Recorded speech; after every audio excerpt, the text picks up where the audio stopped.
నమస్తే. ఈరోజు మనం ల్యాండ్ టైటిలింగ్ యాక్ట్ గురించి తెలుసుకుందాం.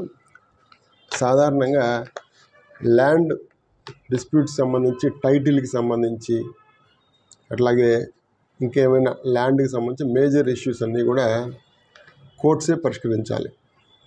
ఇప్పటివరకు ఉన్న లా అది. అయితే ల్యాండ్ టైటిలింగ్ యాక్ట్ ఏం చేస్తుందంటే ల్యాండ్ టైటిల్కి సంబంధించి ఏదైనా డిస్ప్యూట్స్ వస్తే వాళ్ళు ఒక అథారిటీని ఏర్పాటు చేస్తారని, ఆ అథారిటీ ఈ టైటిల్ నిర్ధారిస్తుందని చెప్తుంది.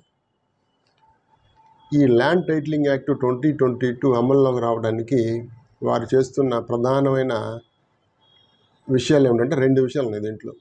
ఒకటి, కోర్టులో జాప్యం జరుగుతుందనేది ఒకటి. రెండవది, ఈ డబుల్ రిజిస్ట్రేషన్ అవాయిడ్ చేయాలనేది ఈ కాన్సెప్ట్, ఈ యొక్క యాక్ట్ యొక్క కాన్సెప్ట్. అయితే రెండింటికి కూడా తప్పు ప్రభుత్వం ఉంది. ఎట్లా అంటే ఈ డబుల్ రిజిస్ట్రేషన్ చేసేవాళ్ళు వీళ్ళందరూ కూడా ప్రభుత్వం చేత ఏర్పాటు చేయబడిన అధికారులు. వారికి డబుల్ రిజిస్ట్రేషన్ గురించి తెలియదా అంటే తెలుసు, కానీ చేస్తున్నారు. కారణం ఏమిటి? ప్రతి శాఖకి కొన్ని నిర్దేశిత టార్గెట్స్ ఉంటాయి. అంటే ఈ రిజిస్ట్రేషన్ వారికి కూడా నిర్దేశితమైన ఒక టార్గెట్స్ ఉంటాయి. ఇంత డబ్బు సంపాదించాలి, గవర్నమెంట్కి రిజిస్ట్రేషన్ల ద్వారా ఆదాయం రావాలని వారికి టార్గెట్ విధిస్తారు. దాంట్లో భాగంగా మీరు ఏది పెట్టినా రిజిస్ట్రేషన్ చేసేస్తారు. ఈ తప్పు ఎవరిదంటే ప్రభుత్వం అందే. ఇప్పుడు రేరా యాక్ట్ పెట్టారు. రేరా యాక్ట్ పెట్టినా దానివల్ల ఏ ఉపయోగం లేదు, అది అమలు లేదు. మీరు ఏదైనా ఒక పొలాన్ని ఒక ప్లాట్లుగా విభజించాలంటే ఏం చేయక్కర్లా, మీరంతటి మీరు వెళ్ళిపోయి ప్లాట్లుగా విభజించి మీరు రిజిస్ట్రేషన్ చేసేస్తే రిజిస్ట్రేషన్ శాఖ వారు రిజిస్ట్రేషన్ చేసేస్తారు. రేరా కింద అనుమతులు ఉన్నాయా లేవా అని చెప్పి వారు చూసుకోరు. ఎందుకంటే వాళ్ళ టార్గెట్ ఉంటుంది, ఇంత సంపాదించాలి.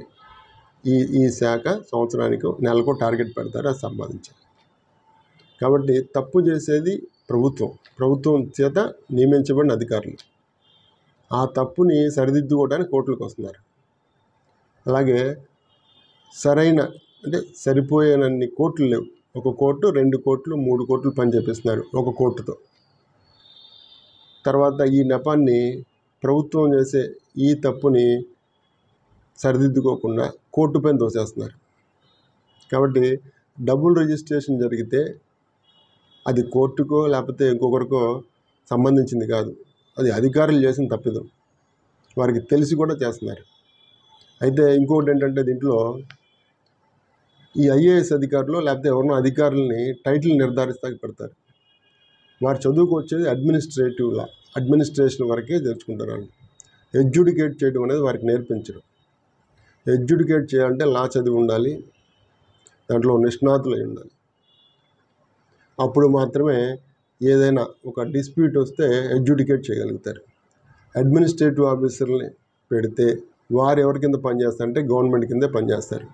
వారిని ప్రత్యక్షంగానో పరోక్షంగానో ఇన్ఫ్లుయెన్స్కి గురి చేసే అవకాశం ఉంది.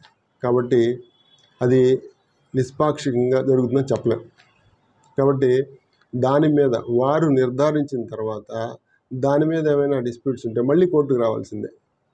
ఒక నాటకం మొదలైతే ఆయన ఎవరో వస్తే మళ్ళీ మొదలు పెడతారు కదా, అట్లా అవుతుంది. ఇప్పుడు కోర్టుకున్న అధికారాలని వారికి బదిలీ చేస్తే అక్కడ డిస్ప్యూట్ వారికి నచ్చకపోతే ఎలా అయితే అప్పీల్కి వెళ్తాం మళ్ళీ కోర్టుకు రావాలి. అంటే అంతిమంగా ఏదైనా ఒక వివాదం వచ్చినప్పుడు అది చివరికి సుప్రీంకోర్టు దగ్గర ముగిసిపోవలసిందే. కానీ ఇండియాలో లండన్లో లాగా అంటే ఇంగ్లాండ్లో లాగా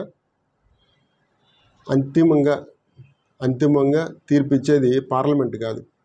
అక్కడ సుప్రీంకోర్టుకి అయిపోయిన తర్వాత పార్లమెంట్కి అప్పీల్ చేసుకోవచ్చు. కానీ ఇక్కడ పార్లమెంట్కి అలాంటిది ఏమీ లేదు. ఏ చట్టసభ్యుకి కూడా ఎడ్యుడికేట్ చేసే అధికారం ఇండియాలో రాజ్యాంగం ఇవ్వాల. కేవలం ఏదైనా డిస్ప్యూట్ వచ్చినా అది చివరికి వెళ్ళి సుప్రీంకోర్టు దగ్గరికి ముగియాల్సిందే. కానీ ఇంకెక్కడ ముగియాల్సినది లేదు, ఎక్కడ లేదు.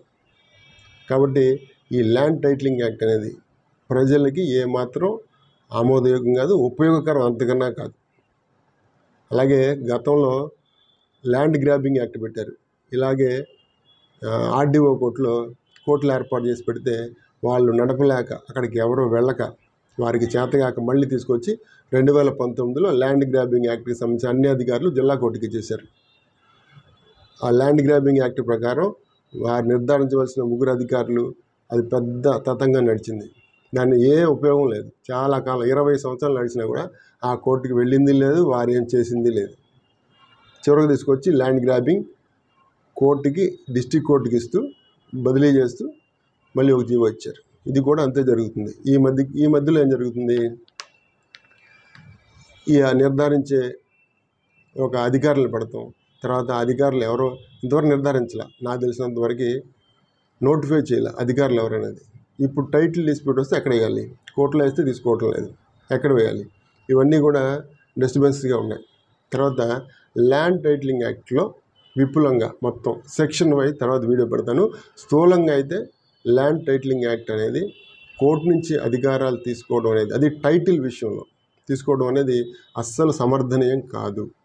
ఎక్కడ తీసుకోవచ్చు అంటే ఆర్డీఓ ఆఫీస్లో పాస్బుక్స్ ఇస్తున్నారు, 10(1) అడంగలు పెడుతున్నారు. 10(1) అడంగల్లో మీరు చూడండి, పేరు మారుస్తానికి ఏం లేదు, అతనికి ఏమీ అక్కర్లా. లోకల్ ఇన్ఫ్లుయెన్స్ చేయగలిగితే 10(1) అడంగల్లో పేరు మార్చేస్తారు, ఏదో ఒక ఇన్ఫ్లుయెన్స్ చేస్తే పాస్బుక్ ఇచ్చేస్తారు. ఇవన్నీ చేసేది, ఈ తప్పులు చేసేదన్నా అన్నీ కూడా గవర్నమెంట్ చేత నియమించబడిన అధికారులు, కోర్టు కాదు. దాన్ని సరిదిద్దుతుంది కోర్టు, అంతేగాని కోర్టు మీద నెపం వేయడం అనేది కరెక్ట్ కాదు. తర్వాత నేను విపులంగా అన్నిటి మీద మొత్తం సెక్షన్ వైజ్ ఎక్కడ తప్పు ఉంది, అలాగే 2 years ఒక లిమిటేషన్ కూడా ఉంది.